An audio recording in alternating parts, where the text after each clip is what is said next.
So I brought a bag, which I'm trying to generate some intrigue here. So how many of you here That bag like... is for me, by the way. Okay, anyway, sorry.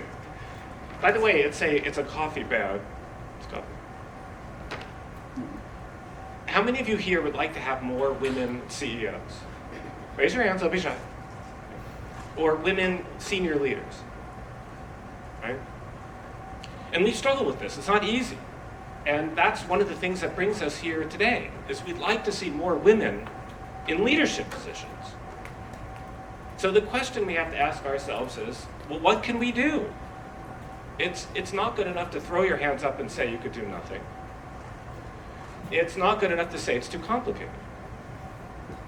Now, one of the solutions, not the only, but one of the solutions to have more women CEOs is in this bag. And no, it's not the coffee, although it probably is part of the solution.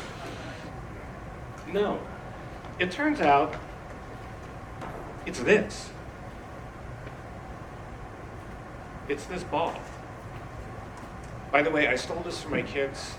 If you're watching this or speak to them, do not tell them about this, but I will give it back. But it's this ball. And the reason why this is so important is it represents the importance of sport in helping to create future women leaders.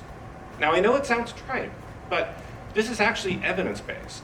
You know, I'm a physician, I like data, you know, even though we kind of make stuff up most of the time. But there's evidence for this. There was a big study by EY. Over 90% of C-suite women played sports when they were younger. There's a powerful impact that playing sports has, and again, this is proven by research, in helping women succeed later in life.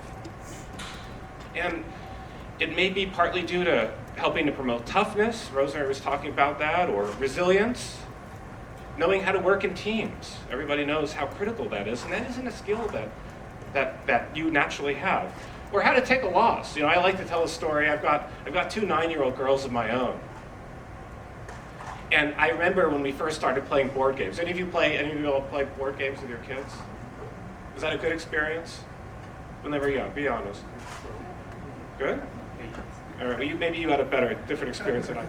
So I remember, you know, we'd play these games, they'd lose, and the next thing you know, like the game is flipped over, pieces are flying across, right? Pieces are flying across the room. It's a disaster. And that happens because they don't know how to lose. And one thing any athlete will tell you, you know, not to pick on you, but one thing any athlete will tell you is you don't win every game, right? Not everything goes the way you want. And you can't just give up and throw in the towel. You have to move on.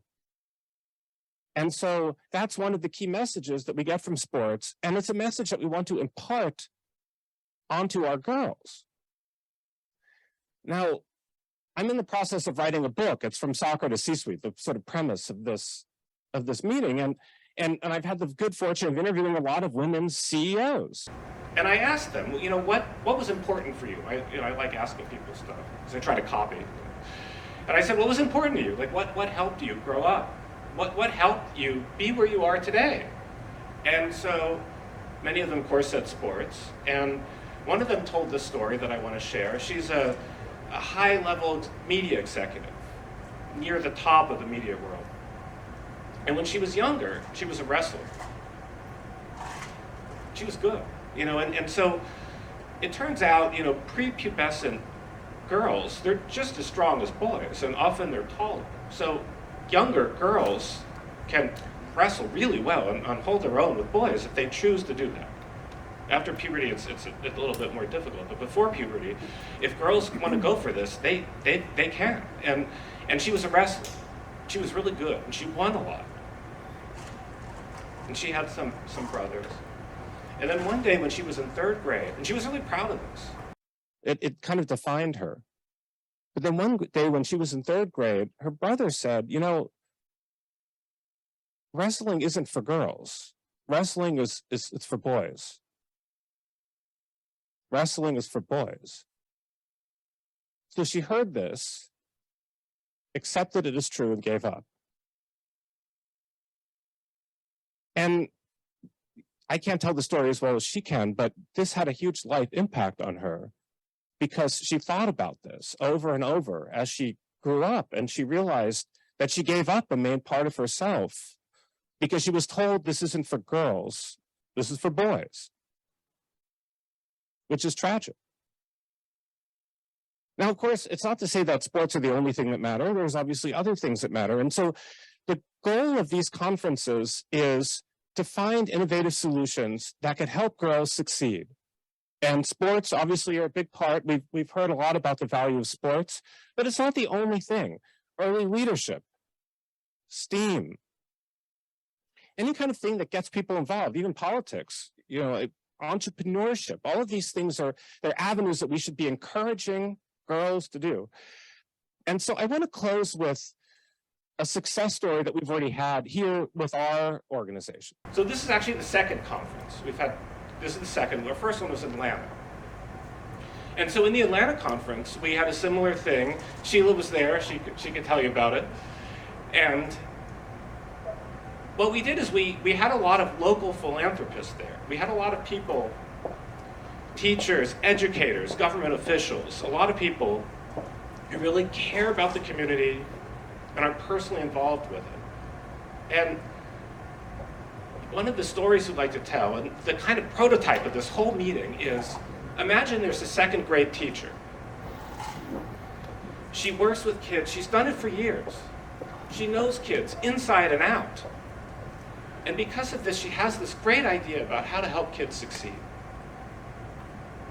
But she's a second grade teacher. Maybe she doesn't have much of a network. Maybe she doesn't have funding.